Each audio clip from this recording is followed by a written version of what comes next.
Welcome, everyone, and thank you for joining us. AGM Theater proudly presents, in celebration of International Women's Month, our virtual spoken word live stream presentation of Black Women in Motion.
Pretty women wonder where my secret lies. I'm not cute or built to suit a fashion model size.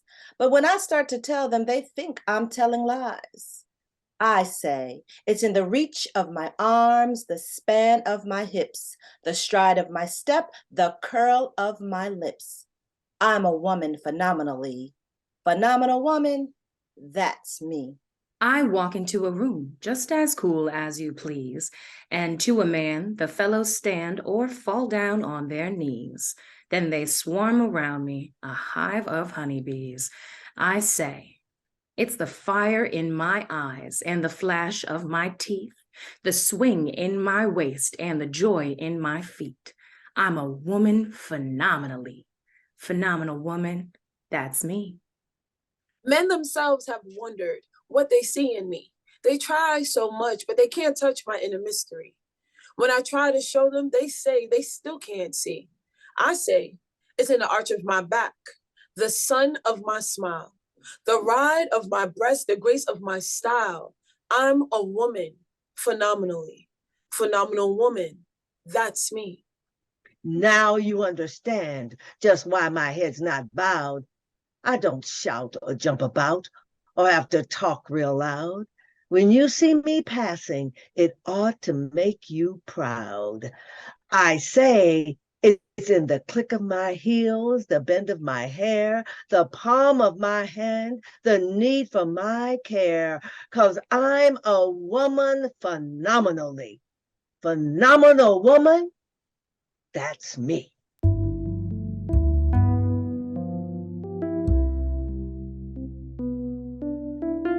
It is appropriate that I sing the song of the feet. The weight of the body and what the body chooses to bear fall on me. I trampled the American wilderness, forged frontier trails, outran the mob in Tulsa, got caught in Philadelphia, and am still unreparated.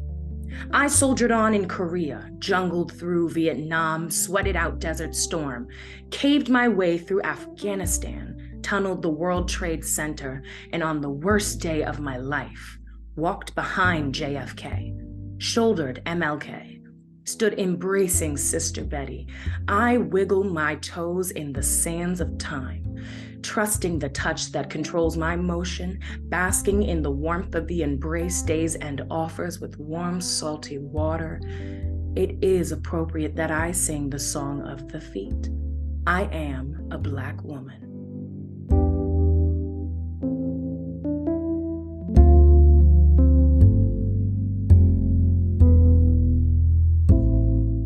I walk boldly in red, brilliantly breaking barriers that pink could never break through.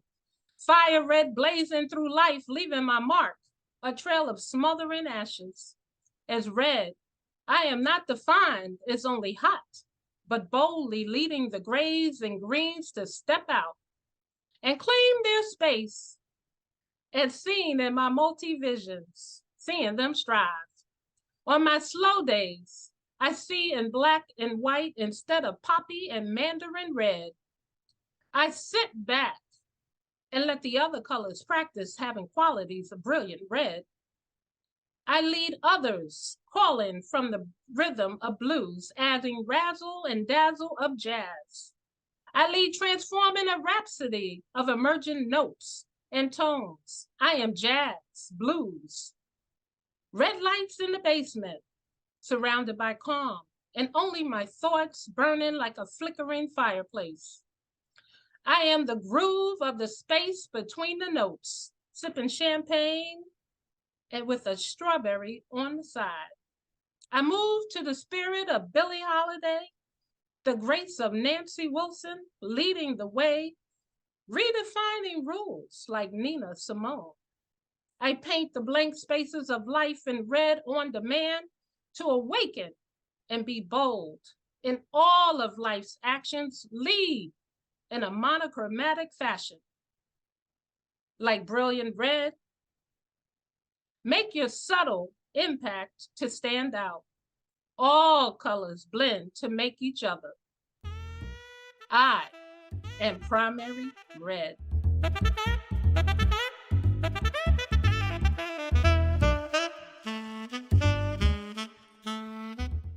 When I think about myself, I almost laugh myself to death. My life has been one great big joke. A dance that's walked, a song that's spoke. I laugh so hard I almost choke when I think about myself. 60 years in these folks' world, the child I works for calls me girl.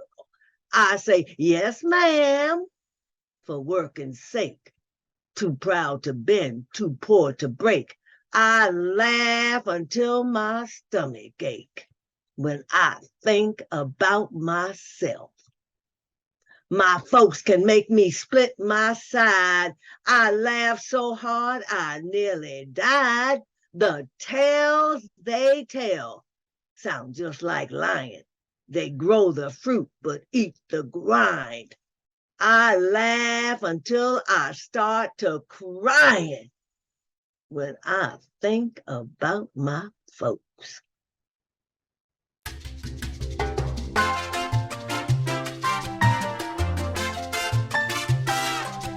I tell you, don't slam my screen door.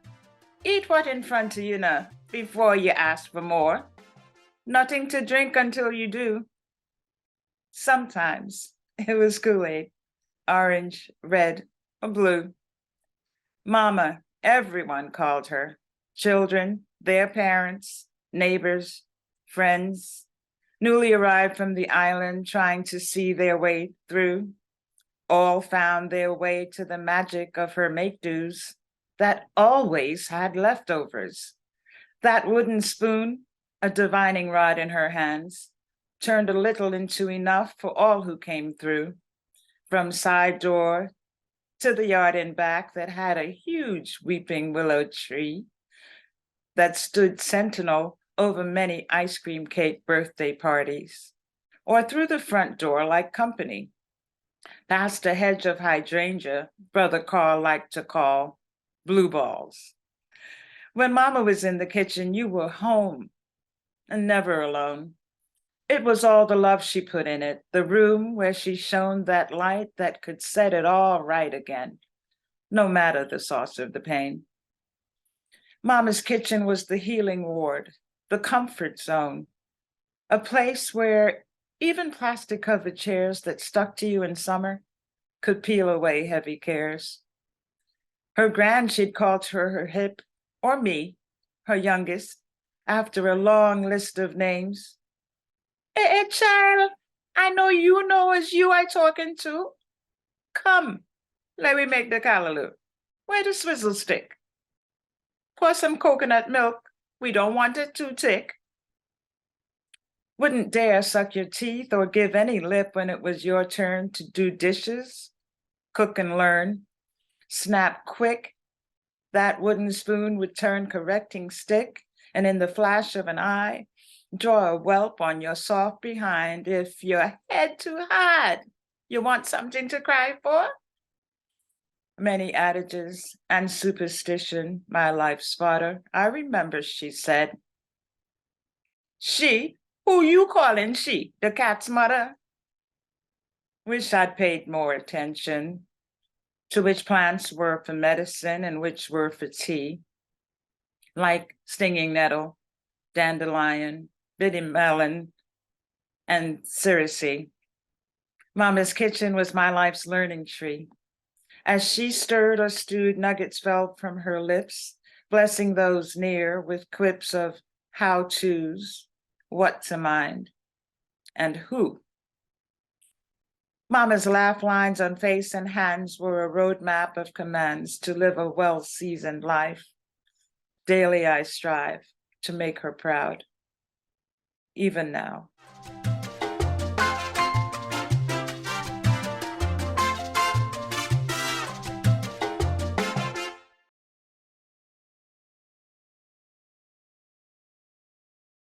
Childhood remembrances are always a drag. If you're Black, you always remember things like living in Woodlawn with no inside toilet.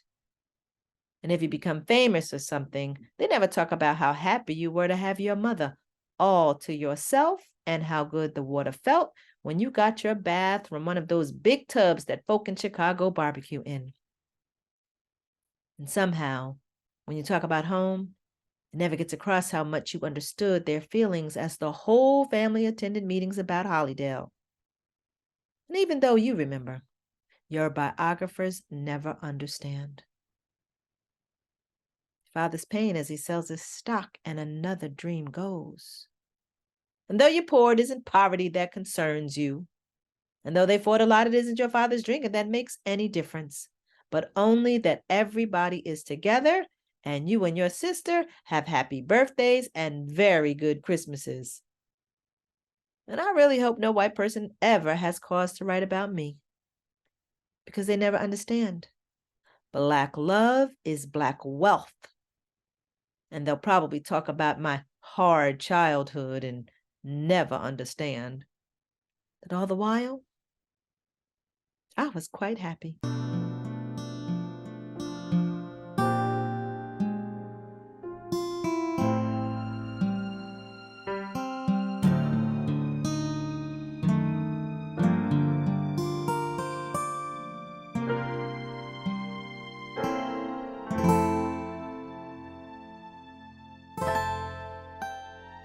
Ever wonder why Black people love to sing? Maybe it's because there's spirit in song. Spirit be walking, spirit be talking to you. Spirit be riding them notes like Duke Ellington rode the A train.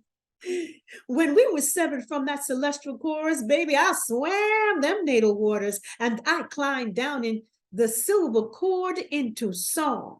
Bessie and sassy Sarah, Dinah and noble Nina pierced this hard, moaning about that man that got away, scatting about sending in the clowns, crooning about what a difference a day makes, angering over strange fruits hanging from southern trees, blasting the blues, baby. Blues that began long, long ago with a moon. Picking cotton in the hot day sun, oh Lord, I'm tired. Blasting the blues for swollen and bleeding hands, cuts received while picking cotton for the man, moans seeping out of violated wounds, body parts touched by violence. Blasting the blues, born of tears, shed for fathers and sons and uncles and nephews, lynchings and swamps in unmarked graves. Blues, born of tears shed over loved ones shot by guns that were supposed to protect and serve. Blues, born of the weariness of drinking from separate fountains and entering through back doors. Blues, born from moaning over houses and schools and jobs and back pay that got away. Blues born from waiting centuries to see someone like me in a White House built by Black hands. Blues that began with a moan that morphed into rhythm and blues, gospel, reggae, and rock and roll. Why do Black people love to sing?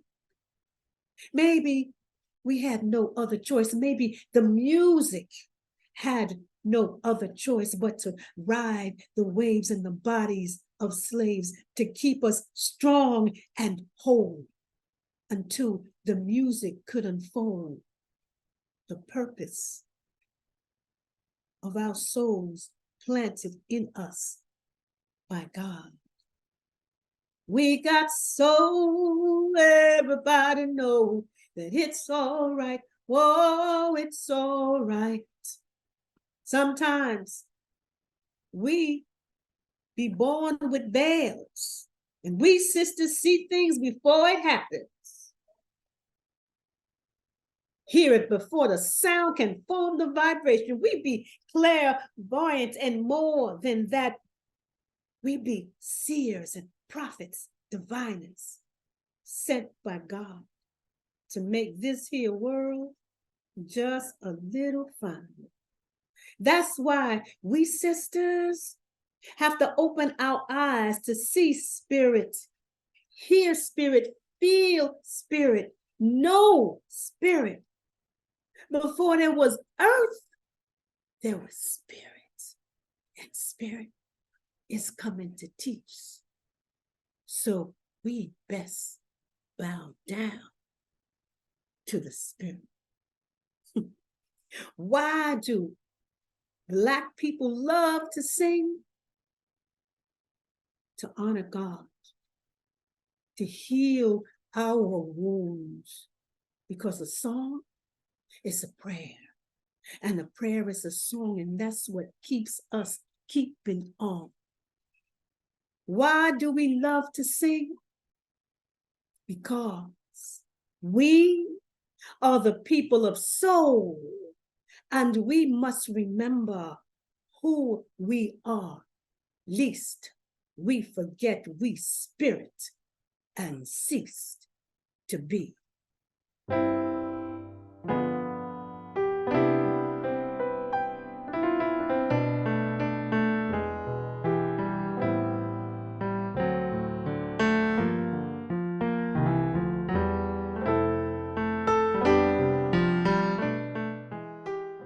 She didn't know she was beautiful.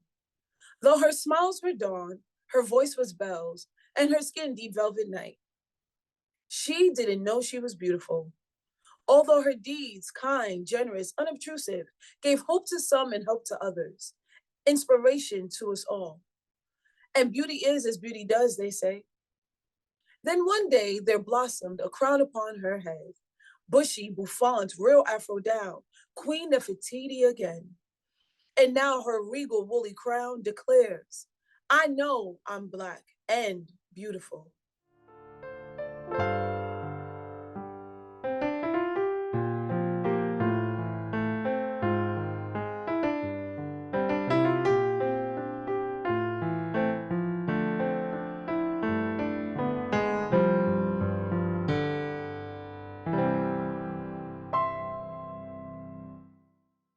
Growing up, my parents and the elders in the village had a way with words.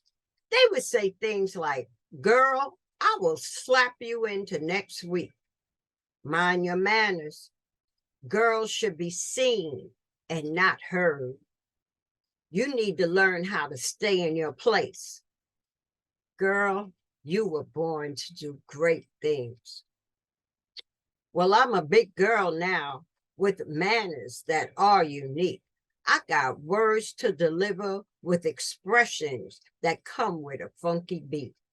I got words that are prevailing with vibes that are upbeat and lyrics that craft my technique. I'm a big girl now, needing you to pay attention to me as I write these words with terms that can be bittersweet. I write verses and stanzas with purpose and drive to give you forewarning to keep you alive. I'm a big girl now as I protest in these streets with powerful language against police brutality. As I walk peacefully through the city streets, I hear previous echoes of, I can't breathe. I'm a big girl now, got more marching to do, gotta educate my people like a mother should. Mind your manners and stay in your place. And together we can eradicate hate across the face of this earth. I'm a big girl now, singing songs of praise, striving for safety and security every day, informing my children and the people in the street to protect yourself and your children from the crazy people and the police. As we live in this place they call the land of the free, we need to educate our people about our Black history. I'm a big girl now.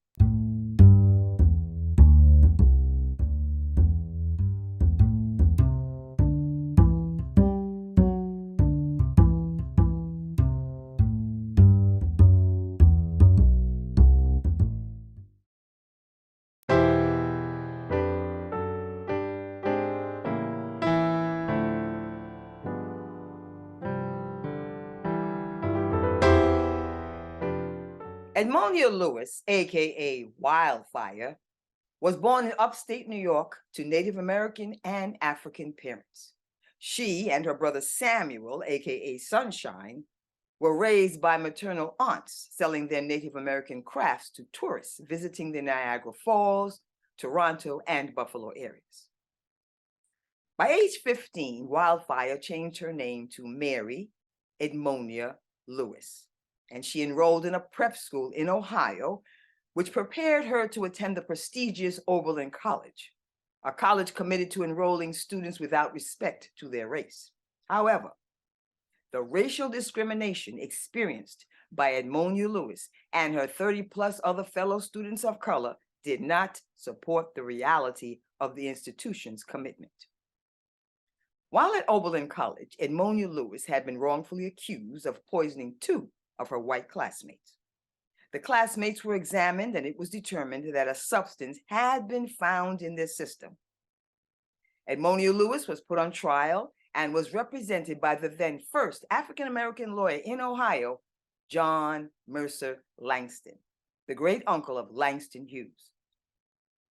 Now, John Mercer Langston later became the founding dean of the Howard University Law School and the first president of Virginia State University. Under his legal representation, the charges against Edmonia Lewis were dismissed because contents from the classmates' stomachs had never been analyzed, so no evidence of poisoning was found. Now, Edmonia Lewis thought that was the end of the whole affair. However, one evening while walking home from class, she was attacked and beaten within an inch of her life and left for dead. The assailants were never caught, and during the remainder of her time at Oberlin College, she was constantly falsely accused of theft and burglary. Feeling isolated and continually discriminated against, Edmonia Lewis decided to move on with her life. With letters of introduction from the few supporters she had left at Oberlin College and financial support from her brother, she moved to Boston, Massachusetts to continue studying art. Edmonia learned that the type of art she was interested in, marble sculpture, was better served in Rome, Italy, where neoclassical art was at its height of popularity and the quality of marble was better. Edmonia Lewis saved money she received from commissioned work while living in Boston, and this money saved allowed her to relocate to Rome, Italy, to study the art of sculpture using marble. Tourists loved and purchased her work and carried her work back to the U.S. to be proudly displayed in their homes. Her most controversial sculpture, Death of Cleopatra, was a 3,000-pound marble sculpture which premiered at the First World's Fair in the United States in 1876. It depicted the death of Cleopatra, not as an expected, composed, refined manner of death, which the public was used to, but in a completely disheveled, inelegant manner. The statue depicted the moment most popularized by Shakespeare's Antony and Cleopatra, where Cleopatra allows herself to be bitten by a poisonous asp following the loss of her crown. The public was shocked by this portrayal of the death of Cleopatra. However, they were so drawn to the sculpture that it was considered the highlight of the exposition. The sculpture resides in the Smithsonian Museum in Washington, D.C.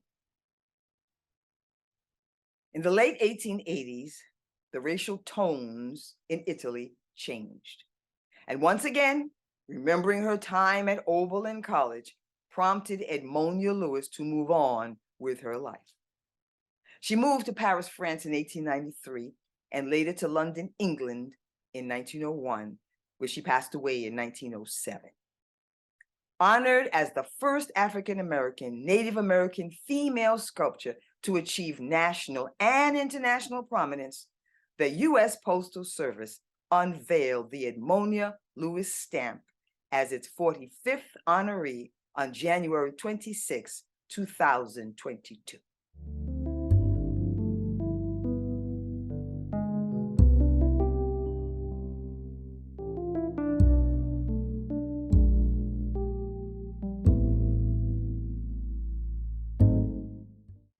I am a Black woman. Music of my song. Some sweet arpeggio of tears is written in minor key, and I can be heard humming in the night. Can be heard humming in the night. I saw my mate leap screaming to the sea, and I, with these hands, cupped the life breath from my issue. I, the cane brake. I lost Nate's swinging body in the rain of tears and heard my son scream all the way from Anzio for peace he never knew. I learned Da Nang and Pork Chop Hill in anguish. Now my nostrils know the gas, and these trigger-tired fingers seek the softness in my warrior's beard. I am a Black woman, tall as a cypress, strong beyond all definition, still defying place and time and circumstance, assailed, impervious, indestructible. Look on me and be renewed.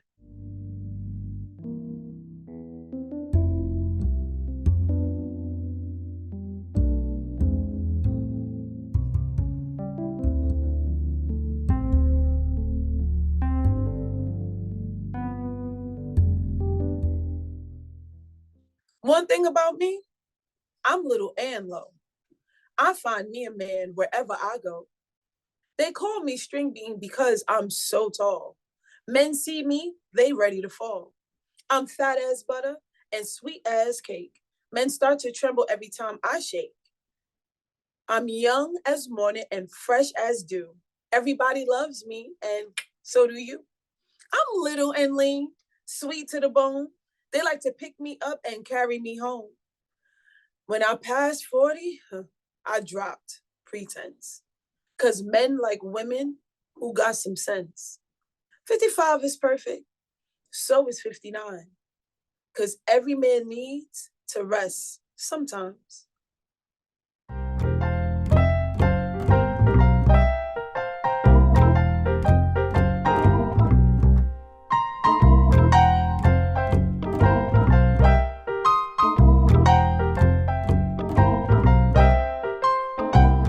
Through 12-year-old eyes, the front grille of Betsy, Mom's 1963 baby blue Plymouth Fury, consumed the white lines on the highways. Each one Betsy swallowed. No number she could not devour. On forward. No need for a backward glance. Betsy got them all. Moving from this place to anywhere, 1 mile into thousands, white lines widening and stretching the territory, creating space, providing calm. Steady forward, Betsy never sputtered, landing us far away to a place called safety.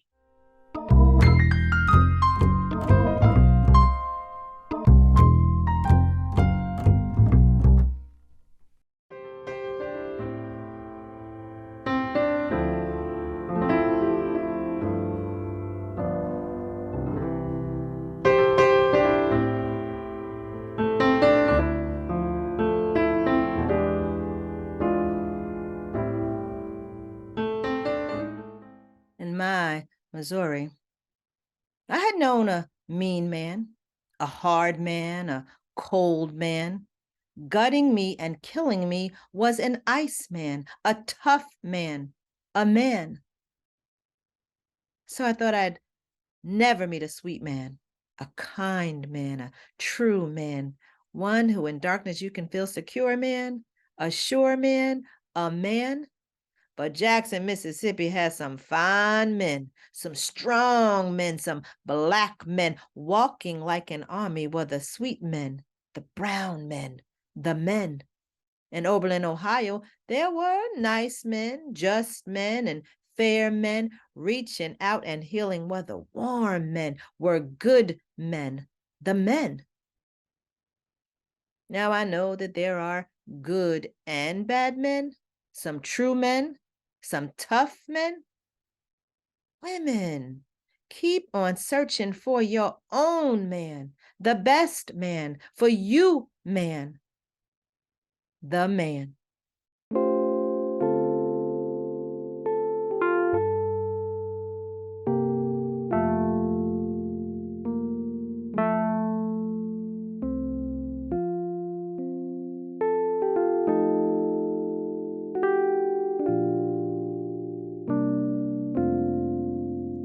Where do I begin telling you about our grandmother? Jan was a baby, and she does not remember her.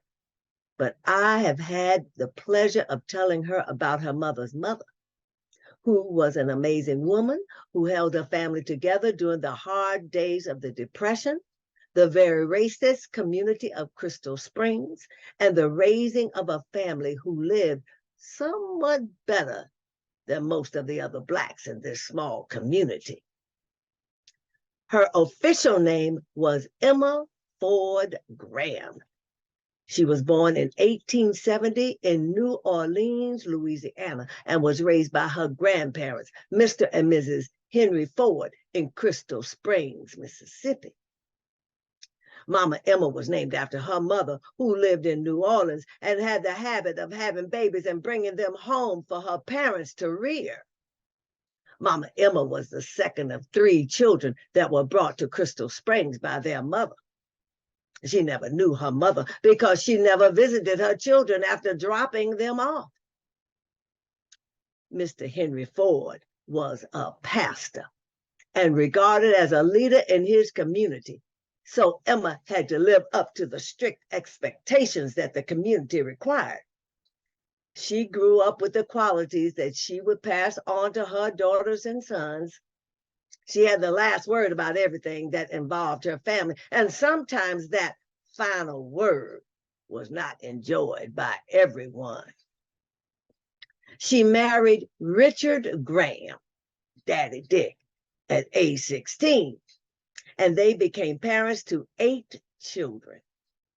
The young couple lived with her grandparents until they moved down the street where most of their children were born. Richard and Emma made a pact when they got married that she would never have to work in any white woman's kitchen, the children would not pick cotton in anyone's fields, and he would provide for the family. Mama Emma controlled the family. She operated her home like a family business.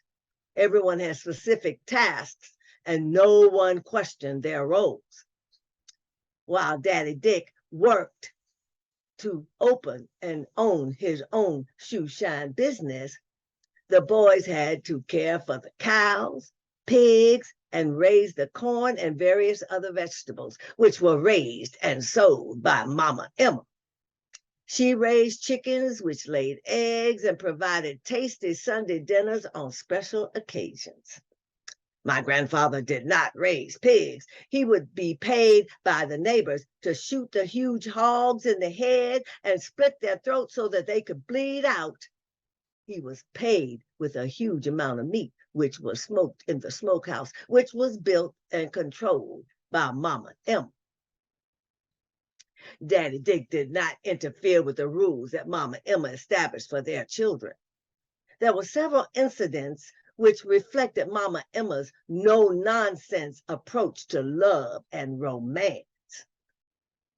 My Uncle Bay, Richard Graham Jr., was dating a young woman who had a child out of wedlock, and Mama Emma did not like this and did not think that this girl was for her oldest son. Well, as the story goes, Uncle Bay married Aunt Mattie without Mama Emma's approval. When he brought his new bride home, she beat him with a belt and literally put him out of her house. Uncle Bay had to live with Aunt Mattie's family until they found a home of their own. Aunt Mattie and her son were not permitted to come to Mama Emma's house until Aunt Mattie gave birth to their first child. Mama Emma took a while to warm up to Uncle Bay's new family, and I don't think she ever really forgave him for going against her rules. My Aunt Gertrude became pregnant outside of marriage by Uncle T.J. Wolf, who was legally married and had a family. Mama Emma had Daddy Dick hitch the mules to a wagon and went to the nearby town of Hazelhurst to collect Uncle T.J., a justice of the peace, and her shotgun. She demanded that he pack his clothes, leave his family, marry Aunt Gertrude, and return to Crystal Springs. Happy ending to this rough beginning. Aunt Gertrude and Uncle T.T. were married to each other for more than 50 years and lived a happy, productive life. Mama Emma did not approve of her oldest daughter's boyfriend, so they left Mississippi and moved to Chicago. Mama Emma demanded no more than what she gave as a mother, grandmother, wife, sister, or daughter. She passed away, leaving a strong pattern which emphasized that women should be independent and women should have a voice in their families. She was a beautiful, demanding woman who made it possible for her family to thrive and survive through the rough times. The only time that I ever saw her cry was the day my grandfather passed away, and she would only live 9 months after his death. When I think about all of the Black women who have made it possible for people to grow and survive, I think about Mama Emma and the love that she used to keep her family together.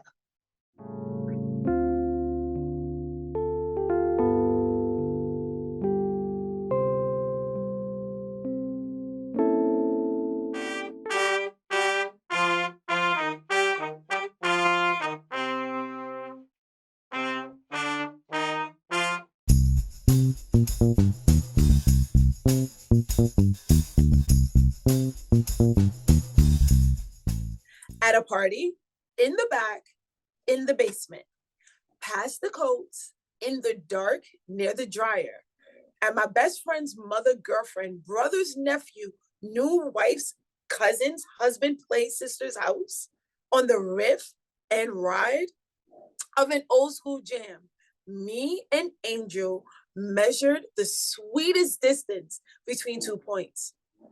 In a corner, quietly, intersecting planes and surfaces, we circumvented gravity. We plotted our passions, slow and protracted, the swing and the access. We did it in our heads first. We rounded off the squared places. Ooh, Ron Isley and Luther whispering indivisibles. We multiplied and carried over, mastering tongues and calculus in the pitch and promise.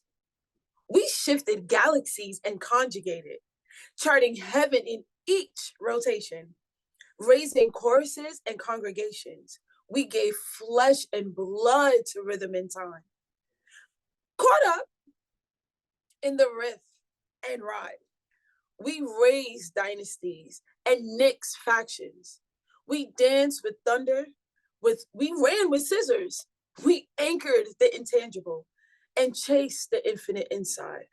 The incredible circles we made, splendid magic in the dark near the dryer.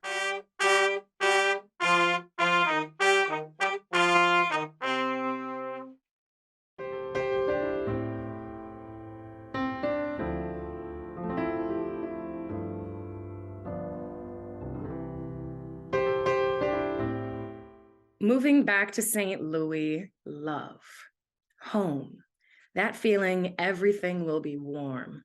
Welcoming like the Start Your Day Right picnic, a sunny day, and Theo's auntie spinach pie, people. I'm telling you. Got my New York family. Breaking bread that day, still with me that day. A picnic with my fellows in tune at Riverside Park that bright Saturday in New York in June. We come from everywhere, from all over. We loving on each other, face to face. No Zoom room this day. Face to face, sharing a moment. Still with me, 1,000 miles apart now. Here I am, and St. Louis ain't the same heart. Ain't home again, yet again. Where am I? Really, yes, remembering to be present even in the between times in places we're apart. Playing half notes sometimes, but present. Getting tuned here in the moment, even though it be odd. Slow, slowly finding home, though here we go. Staying tuned. Missing New York.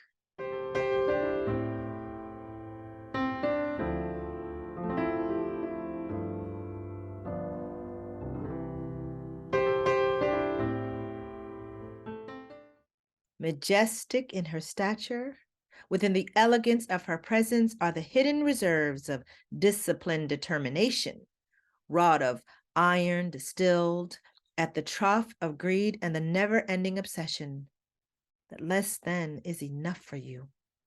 Less than is your place. She will never concede. A powerful compliment to her husband, a gentle strength to her daughters. Michelle, our belle. She tolls for all.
You may write me down in history with your bitter, twisted lies.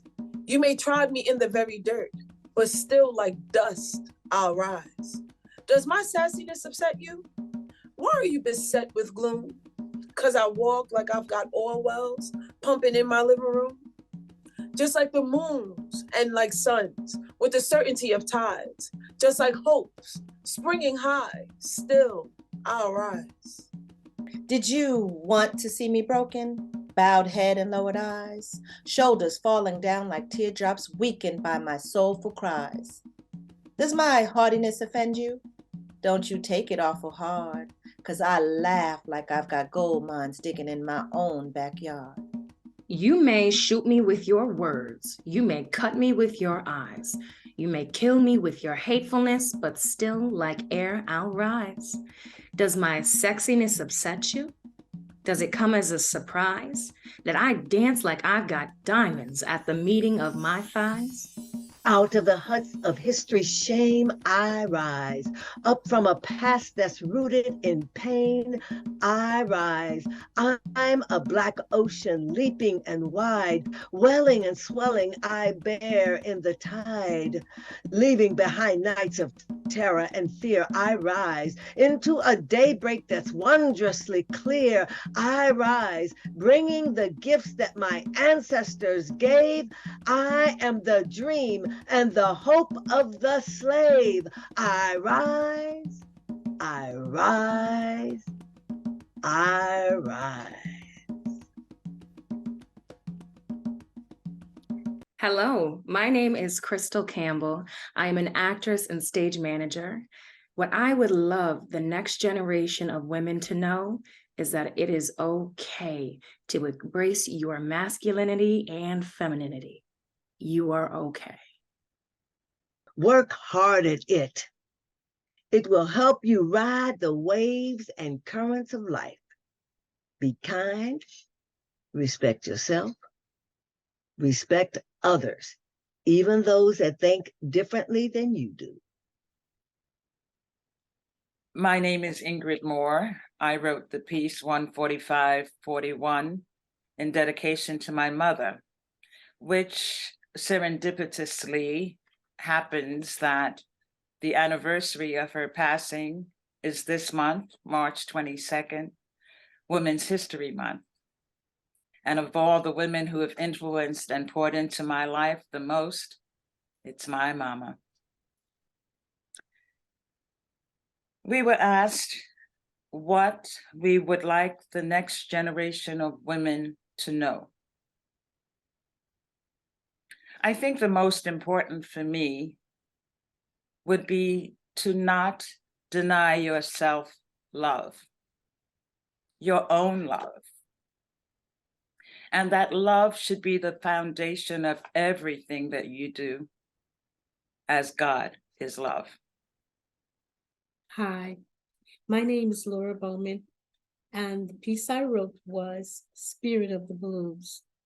And what I would like to pass on to the next generation of women is to remember it takes a whole village to raise children and to uplift the world. And as we move forward doing all the powerful things that we will continue to do, remember that there's balance. So I want the sisters to go forward boldly and beautifully and proudly. But when they do so also with love and respect for the male counterparts. And that we should always remember, as females, no matter how strong we work, hold on to the nurturing. Namaskar. Hi, my name is Sharon Hope. I am the writer of Wildfire. I would like our next generation of women to know that as women, our gifts, our talents, our abilities are from God, and they are precious, so we need to take care of them. When our gifts and our talents are rejected, they are being protected. We should look to use our gifts and talents where they are celebrated and not where they are tolerated. My name is Deborah Gray, aka Mama D. I wrote the piece, I'm a Big Girl Now. And what I would like to say to the next generation of young girls coming up is that always, always speak the truth. Protect yourself and your surroundings. Always be aware of your surroundings and listen. Listen closely and understand what people are saying, and be safe. Thank you. Hi, my name is Kwala. I'm an actress, comedian, writer.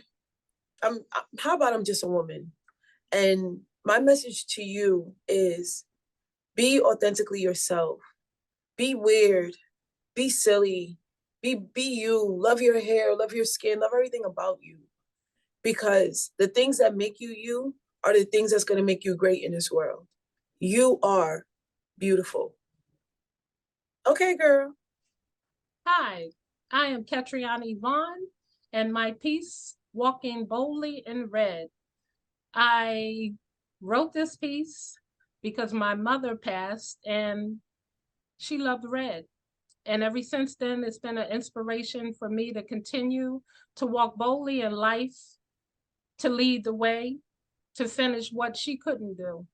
And my hope for the next generation is that I'll do enough, and all the women that stand in these times now will break through all the barriers so that they can walk freely and just breathe and be free and live life without worry about race, about being a woman, but just being the brilliant people they are, and live in love and walk boldly in red.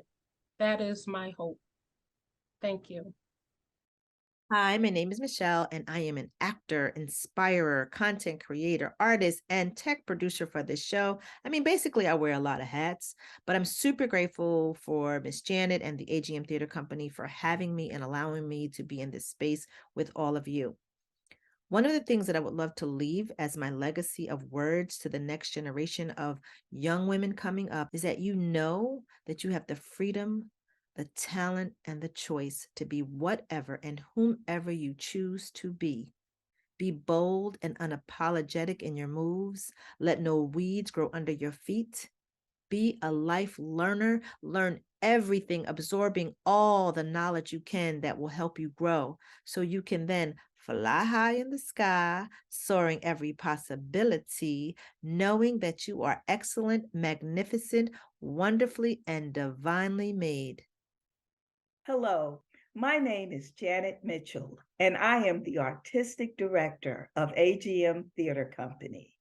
I would like to take this opportunity to thank the talented artists who participated in this project, Black Women in Motion, and to my awesome production team, Karan Bridges, Cynthia Kitt, and Michelle Baldwin.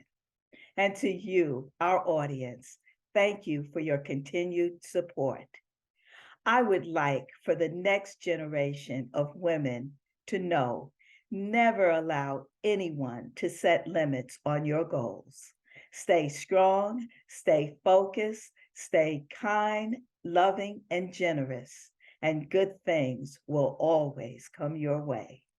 Thank you all again, and we look forward to seeing you at our next event. Thank you. Thank you for joining us.